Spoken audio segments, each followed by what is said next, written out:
هذا واحد قالوا ايام الطليان ينقل مجيد العيت مريم من منطقة عين مار. المهم مطلوب عند الطليان ومسكوه، طاح في كمين يوم مسكوه قالوا انت هو جميع مجيد، قال له بدي هو مجيد ما عاد.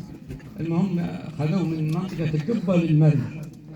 وحاكمين عليه بالدعدين وجابوه عند القبة أو جابوه عند المرج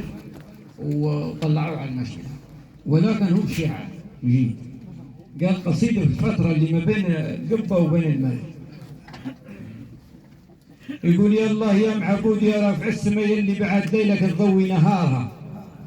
يا رزق المخلوق في سير الوطا ورزق اسراب الحوت جواب حارها، وعيله معداد النقط في ليل تشتى وعيله بما في الكون كشف اسرارها، بامرك تجيب الغيث ويعمر رخا وبامرك جداب الاوطان خاصه امطارها، تموت وتحيي الحق مالك للغبا والدنيا عليه كفك مثيله تدبارها، تقدر تميلها وفي يدك عدلها وفي قدر رمشه عين تخرب قرارها، تقدر تميلها وفي يدك عدلها وفي قدر رمشه عين تخرب قرارها، وتقدر تولي الحق فرسين القصى خليفه رسول الله يقبو وميارها عليه الصلاه والسلام، مليز للاسلام في الهم والشقا وفي غيابهم الاسلام ضاقه ومرارها، والرومي يجرد سيف ما فوقه جوونيته عليه الاسلام شايط درارها، ورانيت العبد يا مولاي كيريح الهوى في يدك رطبته وفي يدك احرارها، ارفع ايام السارز يديه في علبله كيف ما سفينه نوح نسعى ننهارها، ارفع ايام السارز يديه في علبله كيف ما سفينه نوح نسعى ننهارها، ونجيت يوسف من تماكير نسو في اشراق الموت جواب يارها،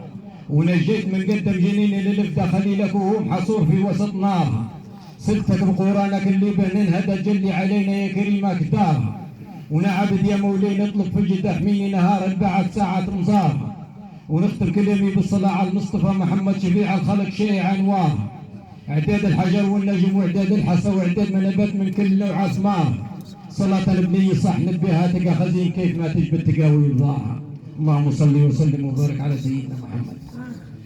وقالوا طلعوه على المشنقة وحطوا الحبل في رقبته مع جية ضابط يجري يقولوا لهم ما تنفذوش الحكم اني نقرا عليكم من الجواب هذا، يقولوا بريد.